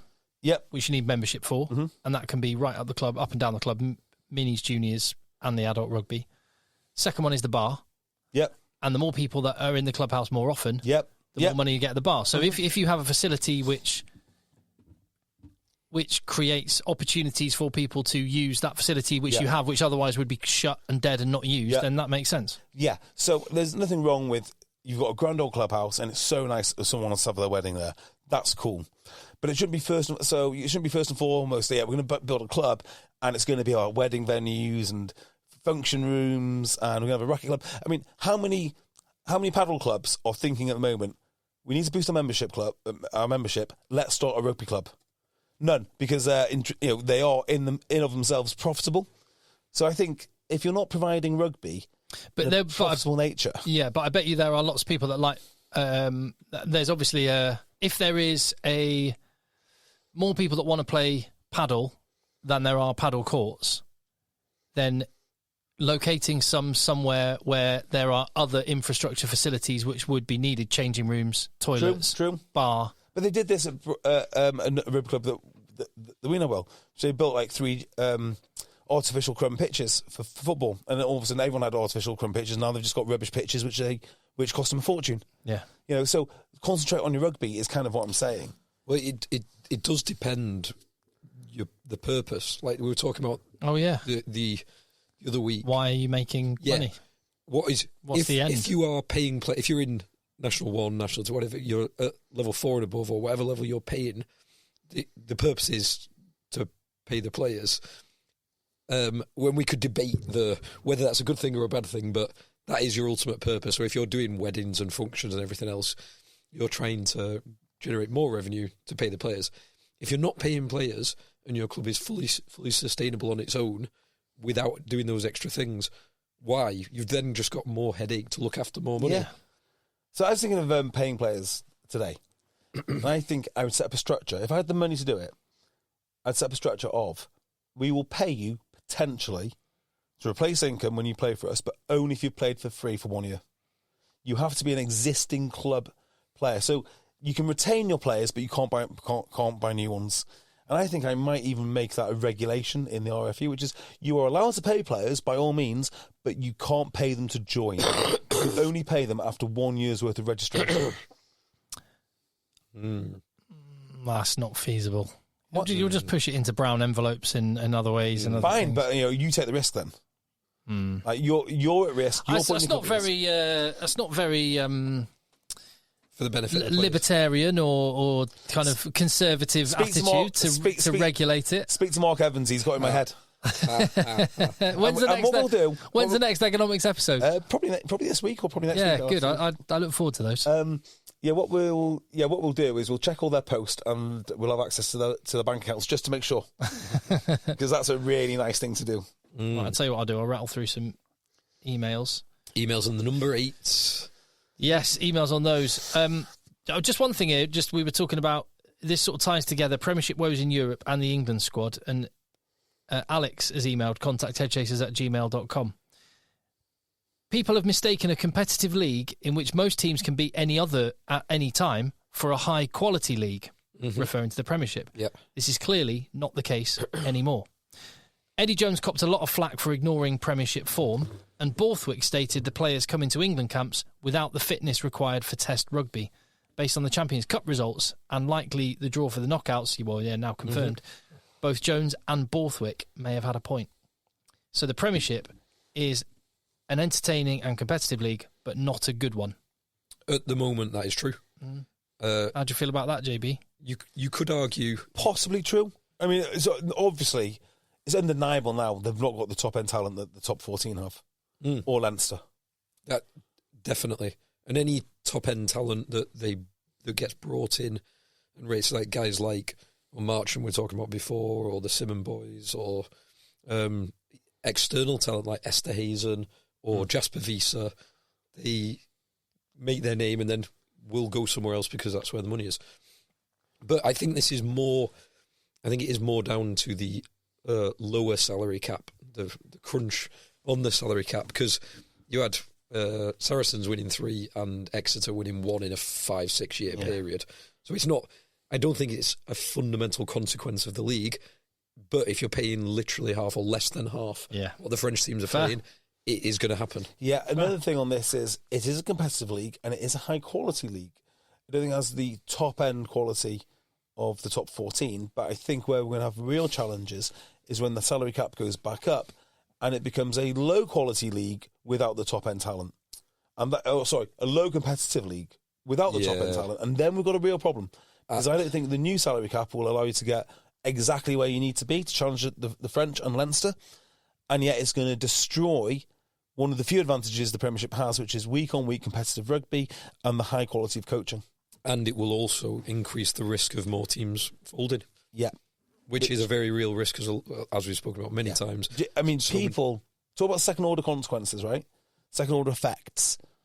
The raising of this salary cap now, which is going to be funded mostly by the new deal from the RFU. The RFU are giving more money to 10 teams than they did to 13 teams in the previous deal.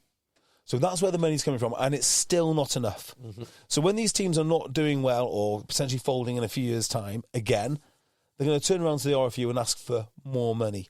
The RFU cannot do this indefinitely because that French league over the channel is growing and growing and growing, and the power in of itself will be enough to, I think, completely overtake not just the clubs, but the clubs and the ability of the RFU to fund it.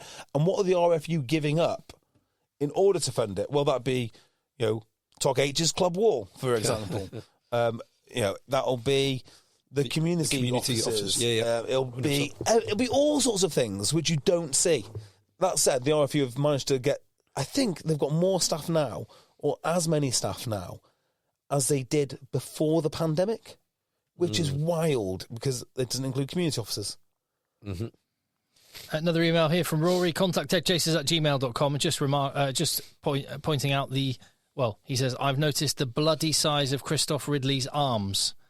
I remember him a couple of years ago with a baby face, and he looked like an under-12s ref. Yeah, lucky they're not testing refs, isn't it? James Dixon just says... Actually, sorry, do they test refs? I don't know. Doubt it. They might do a...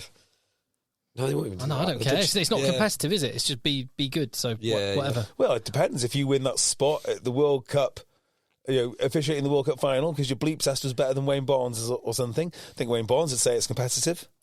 So in construction, a lot, and other environments where you need a safe working environment, and you want good decision making, there are drugs and alcohol tests. Really? So, yeah. Like it would not surprise you that much to learn that there are relatively high failure rates on for some of the site lads. Have you been watching good decision making? So, have you been watching the confirmation of the US Defense Secretary? No. Right. I've watched bits of it, and I'm not going to go into. Oh yeah, I have seen bits. But the bit of that. I love is when he's asked, "Will you promise not to drink during your tenure as Defence Secretary, should you be nominated?" Whatever. That was the implication, that you should not be allowed to drink because it will affect your decision-making. And then one of the other senators got up and then lambasted all the other senators for how drunk they get when they go to vote. And the same with MPs. They love a beer. They do. They love a beer. In fact, I've got some thoughts about beer later, and I'll save it right for the end of the podcast because it's got nothing to do with rugby. Okay, fine. So number 8. So a descriptive name for a number 8. Ash Hallett suggests Kingpin. Yeah, is vital to the structure and power of the scrum, but also not unlike a high-powered gangster around the pitch. So there's quite a few on a similar theme on Keystone, because again, it's the Kingpin seems a little bit flash for rugby. It does. The gangster. It's quite a flash position, though. It is. It's just not. The gangster link. So there's a lot of military links as well, which is rugby's far more military than it is gangster. Yeah. Quite a simple one here from Vic, who says just simply point. That feels like it would work. Because in a descriptive sense, it's the point. It's at the point of the triangle that makes up the scrum. Tailman. Well, talisman. There's a few, not tailman, but rear guard or rear admiral. Rear admiral has been mentioned numerous times. Kalani in San Diego says Apex. I like that. Apex is good. Although, is it the Apex? Because Apex would be on the front of something. Or the top of something. Top of something. And now, you wouldn't say the 8 at the top of the scrum. The props are at the top of the scrum or the front of the scrum. But Kalani also says, because you always think of the word predator afterwards. Yes. And I quite like the 8 being associated with predator. Yeah, your tired props are your Apex predator. Any of those? I mean, so this is Ian says... Guard is good. Rear guard is good. Yeah. So there's a few... Welter. I'm just getting this one. What to call a number 8? Welter. The welterweight category in boxing isn't actually that big. But before it was used in that context, apparently it was a heavyweight charging cavalry horse. Hello. That is cool. You want your 8 to be a charger, an enforcer, a berserker, a marauder. But the first of those words sounds like a phone accessory these days, charger. And the others sound camply theatrical, like... a marauder. Like gladiator names. Whereas welter is already established as a category in sport, making it more athletic and a little less pompous. Welter's awesome. Aside from the cavalry horse meaning, it sounds right, doesn't it? Looks like there's some big smashing, some welting going on. As a verb, it means to as a verb, it means to beat soundly or thrash. A welting carry. Think Billy in his prime or King Louis. It highlights one aspect: a lot of 8s, that they're the guy who are good in heavy traffic. As a noun, a welt on a shoe is a strip, seam or ridge that reinforces the shoe. In the scrum, the welter makes the welt, adding his body to bind to the locks together and reinforce the pack. I'm taken by this one. Then he picks and goes and makes a welter. Apparently, it can also mean a general confusion, which is what a good ball-carrying welter should do, crashing through a defensive line, wreaking havoc. And also, the name is just not obvious. So, flanker, lock, it's not flashy, it's not over-ostentatious. Like, Kingpin's a bit too obvious. That is, yeah. Cornerstone, same thing. And same with, there's another one here from Sam, says anchor, but that's what I would call a tight head prop if I was going to call it. Yeah, a few people have said anchor, but I agree with that. It's not quite right. Anchor, cornerstone, that's all prop. Is welter favourite so far? I love welter. Flankers.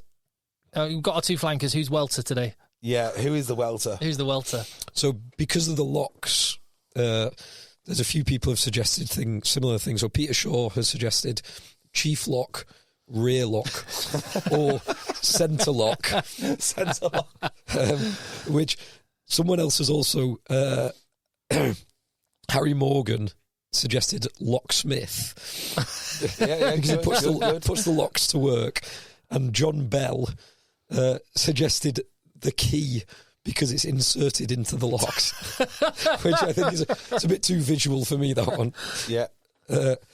There's some other cool ones, so some that I like. Charles Wetzer suggested tanker, which also goes well with flankers, the flankers and the tanker. Flankers and the Could tanker. be a bit confusing, though.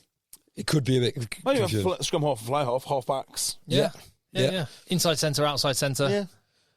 Jack Bullen suggested frigate. Or frigate. Peter Shaw, amongst many others, he's done about 10. I particularly liked Dreadnought. I think that's good. Too obvious, but agreed, I do like it. And I love where Michael Massey is going with this. So he said number 8 could be a naming opportunity. Matoli Woods, number 8. Yeah. So the Leicester Tigers, Matoli Woods, number 8, against Saracens, Stone X, number 8. Stone X ball carrier. Yeah. No, it should be just like it's the Guinness Six Nations. You can have number 8. They should just they should make it. You can have it just looking around this room, the Dyson number 8. Yeah. But every team has a Dyson number 8 for that year. Is it the Dyson number 8? The Etihad 8. Yeah, because they used to do something, didn't they, with Dyson on the shirts, like animal for the front row, was it? And different ones for different positions. Or the backs. Yeah. Yeah, that's really cool. So, another one from Andrew Gordon.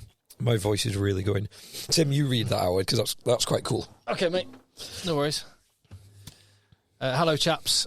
Pod, love, blah. Good, great. Had a quick think about naming of the number 8 position. Number 8's being big, imposing, dynamic, heavy-hitting specimens made me think of main battle tanks. Big, imposing. What do you think he's going to suggest? Abrams, Challenger, Leclerc, Leopard, T90. Okay. Big, imposing, dynamic, heavy hitters. I also agree with your love of French position names. Talonneur is indeed wonderful. So how about Char? Char, the Char B. Which is French for tank. Yeah, the Char B was the Second World War tank. And Char also serves as a backronym.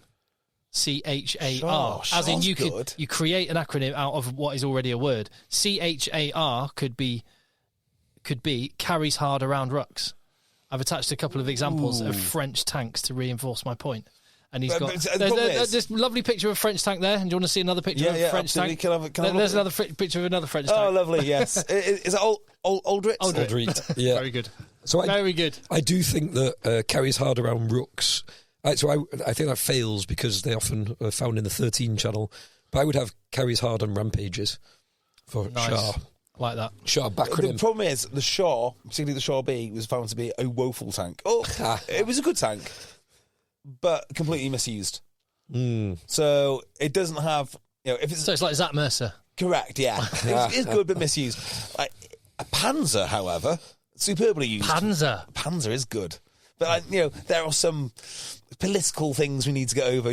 Calling the 8s Panzers. Char would be politically more expedient. They wouldn't have a problem with that in South Africa, though. No, they wouldn't. It'd be. In fact, I'm surprised there aren't 8s actually called Panzer. If there's one called Bismarck, Bismarck Panzer. Bismarck Panzer sounds like a terrible opposition.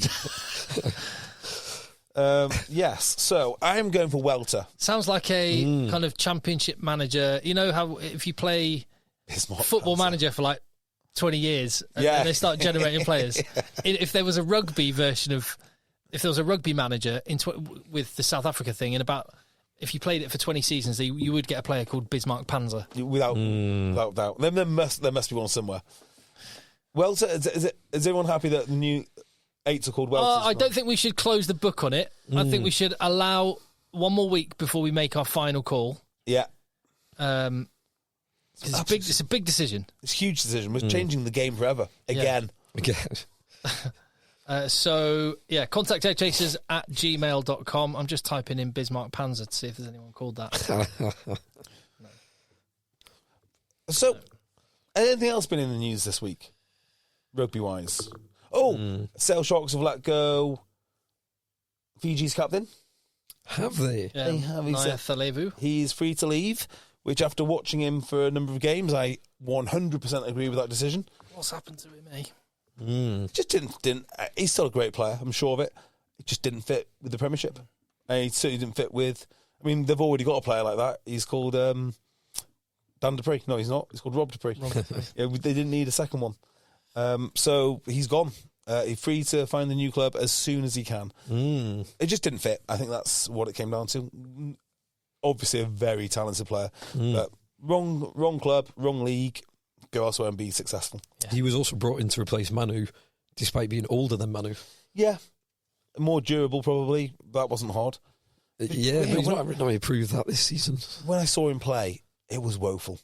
Like, he just wasn't ready for Premiership rugby. For whatever reason it is, he just didn't fit in. So it's a good decision for all parties, I think. There's a lot of money there which Sale can reuse, and they will reuse it. Anything else in the news?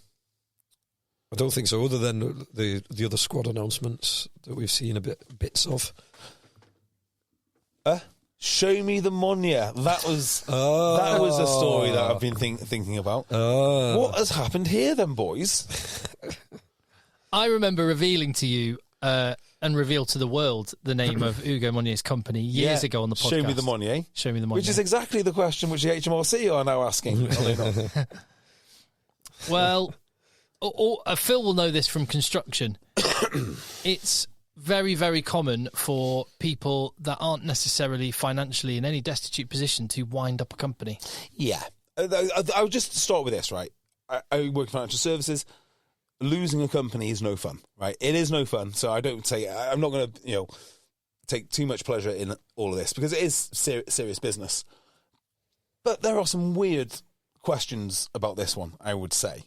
Now, all I know about is it weird that it was news? I guess it speaks to the fact he's... It definitely is. I mean, look, when you spend your life lecturing everyone about being immoral, paying your tax is fairly important, I would say. Now, there are lots of reasons companies go under, and there's lots of legitimate reasons companies go under, and I do not know anything about this other than the following facts. He owes around 200k's worth of corporation tax. I believe, but I could be wrong, that was a personal service company. That means that's, if he works for the BBC, he works for BT Sport, whatever it is, he has multiple employers. That's where the money comes into. That's what I believe it is. I couldn't tell you if it's not that. So the nature of the business is interesting, yes. On HMRC or Companies House is physical wellbeing activities. Which is not what he does.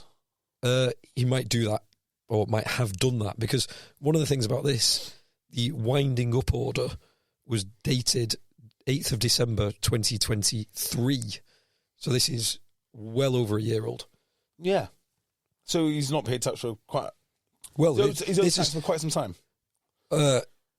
This was wound up. Yeah, this was insolvent in 2023. So all I would say, right, not knowing anything about it at all, I assumed it was a personal service company. That is to say that... that doesn't mean it's not, just because it's registered as stated. So just so people know what that is, like, Tim, you've got multiple employers.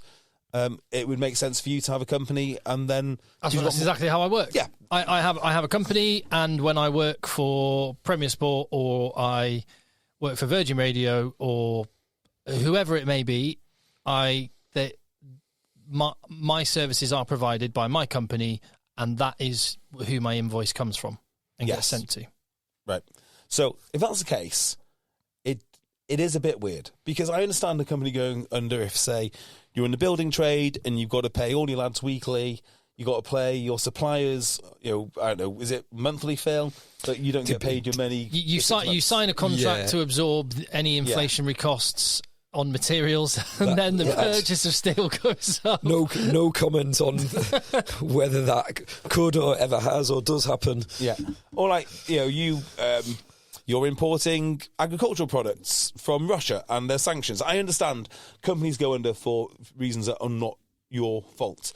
But if you're in a personal service company, you're only putting money in to take... I mean, there's not much to pay from it, except for your tax. No, and so the only thing I thought, and, just because I have a service company that provides similar, comparable services, all I thought, how much did you say was owed? 200k.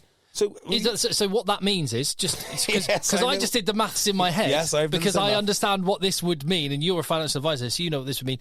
That means if you owe £200,000 in corporation tax, that means you had just shy of £1 million of profit. Yes, not even turnover. Although profit, which that doesn't have to be in one period. That could be over a 10-year period.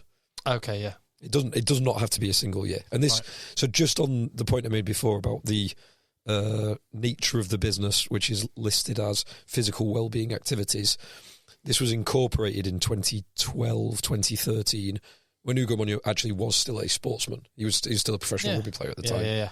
And that's the kind of thing that won't get changed. That will just be... Yeah. But the other thing is there's nothing stopping you, and I know this personally, there's nothing stopping you as a director of a company taking your profits from one company and investing it into other companies, other projects, other things. Well, there would be something, which is you can't take money out of it if you know you can't pay your tax. I mean, that would be quite a big one.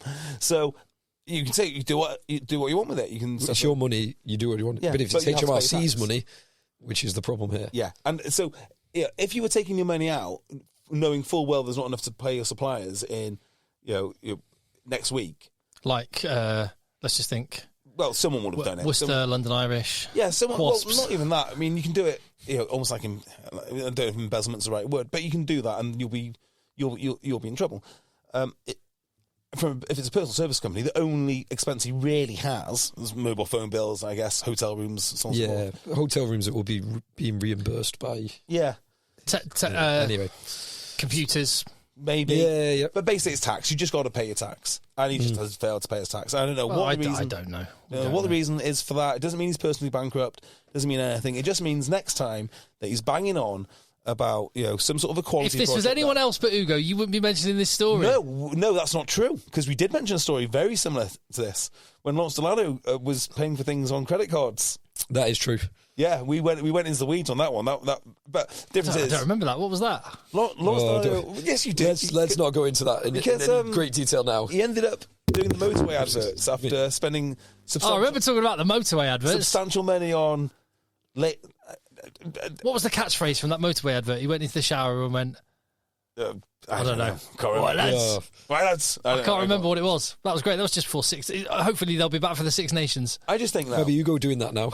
Yeah, well, I just think, right, the big difference there is Lawrence Delano has never been grandstanding telling me how to live my life and how, there's blatant inequality. By the way, when you owe £200,000 in corporation tax, doesn't sound like there's massive barriers in your way, really, does there? Doesn't sound like there's massive inequality.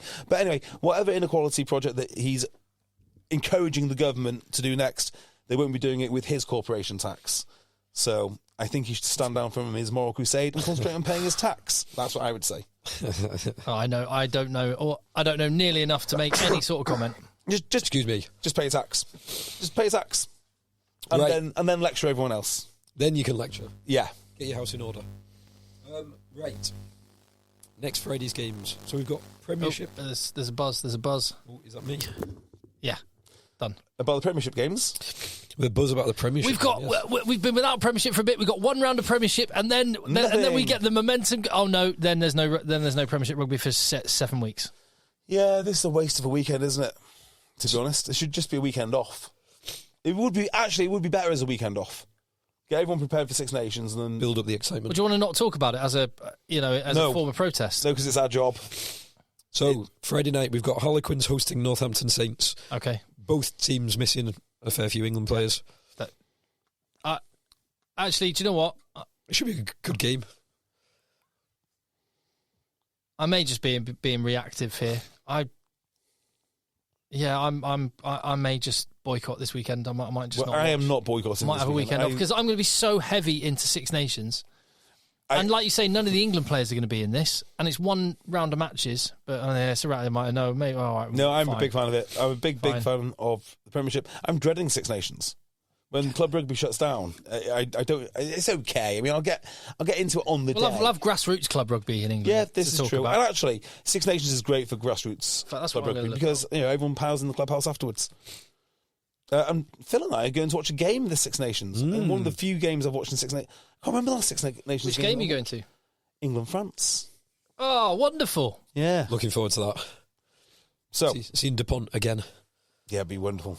Second time I've seen him live then? No. Third? Did we see him in Paris? We saw him in Paris. And saw him at the Champions Cup against final. Racing. You've seen him 50 times. I've seen him for Toulouse in that Munster quarter-final. I've seen him in 2 times at the Rugby World Cup. I've seen him England v France a couple of years ago. I've seen him a load of times. Right. So Ulster a couple of times. Yeah. Champions Cup final. Against Leinster. So big day for him then, having me watch him for the third time. Yeah. Yep. Yeah, he'll be hyped up about that. Old Habs play Marlow this weekend. Huge. Whoa. Huge. That's big. Who do Talk H play? Anyway, Sale, Bath, at Sale. I don't know. Sale? I have to wait and see the teams. Who knows? Sale, I don't know. That's actually going to be a good game. Exeter Saracens. I'm going to go Sale because Bath will be without a bunch of players. Not that many, though. No, not that many, actually. They'll have Ben Spencer. Will Stewart. They probably keep Finn Russell as well. Yeah, they've not got Will Stewart, but they've got 2 other international tight heads, one of whom is very, very good. They'll keep Charlie Ewells. They'll lose Ted Hill, but they'll keep Barbary and Reed. And they've got loads of guys. Courtesy. Yeah, they're fine. But Sale at home. I think tough place to go. Yep. Be down Boulevard. Or do you know who Saturday afternoon? If you wanted a game to watch, Sale FC play Richmond. Oh, that's cool. That is cool. In National 1. Oh yeah. I might hang on.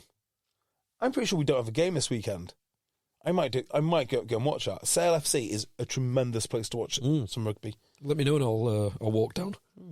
Exeter Saracens. I'm going Saracens. Saracens are missing. They're missing loads of players. I'm going to go Exeter. I think Exeter are going to do this. Gloucester Leicester. Gloucester. Harlequins Northampton. Yeah, that's a Friday night game. Can I just I'm just looking on the right. I was looking at the fixtures and stuff. The BBC page has got a headline: "Much changed Gloucester, heavily beaten by Bayonne." It should have said Tim's beloved Bayonne, but anyway, look at the photo they've chosen of Gloucester. It looks like, I don't know which player it is, but it looks like his Vinegar Strokes. Oh, who is that? I don't know. They've absolutely done him dirty on that picture. Charlie Chapman. Oh, okay. They have done him dirty. Look. He looks great. Anyway, sorry. Harlequins Northampton. Quins at home. Yeah, Northampton because they keep Finn Smith. Do they? No, he's in the squad. Give me Harlequins. He'll be in the England team. Are flying to Girona, where they do a lot of their warm weather training. And Europe's most disappointing English team, Bristol Bears, play England's most disappointing team. Bristol Bears, the 85th minute concede. What would have been a draw, 85th minute concede to lose the game. Would they have qualified with that? I think so, yeah. Christ. Don't quote me on that. And I'm saying Bristol. Yeah. Right, I'm going to go and rest my voice. Yeah. Excellent. Right, well done, everyone.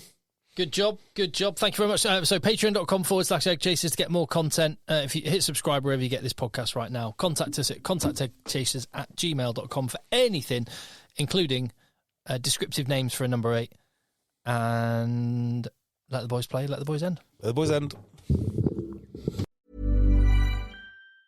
To get people excited about Boost Mobile's new nationwide 5G network, we're offering unlimited talk, text, and data for $25 a month. Forever. Even if you have a baby. Even if your baby has a baby. Even if you grow old and wrinkly and you start repeating yourself. Even if you start repeating yourself. Even if you're on your deathbed and you need to make one last call. Or text. Right, or text the long-lost son you abandoned at birth. You'll still get unlimited talk, text, and data for just $25 a month with Boost Mobile. Forever! After 30 gigabytes, customers may experience slower speeds. Customers will pay $25 a month as long as they remain active on the Boost Unlimited plan. Forever. If you're a maintenance supervisor for a commercial property, you've had to deal with everything from leaky faucets to flickering light bulbs. But nothing's worse than that ancient boiler that's lived in the building since the day it was built, 50 years ago. It's enough to make anyone lose their cool. That's where Grainger comes in. With industrial-grade products and dependable fast delivery, Grainger can help with any challenge. From worn-out components to everyday necessities. Call, click Grainger.com, or just stop by. Grainger, for the ones who get it done. Over the past 75 years, more than 10,000 chemicals have entered our food supply, but the EU allows just 300 additives. At Thrive Market, we prioritize quality, banning over 1,000 ingredients found in conventional grocery stores. Our Healthy Swap scanner helps you find better versions of your pantry essentials without the junk, dyes, or fillers, and everything is delivered right to your doorstep. So shop at a grocery store that actually cares about your health at thrivemarket.com/get started for 30% off your first order and a free $60 gift.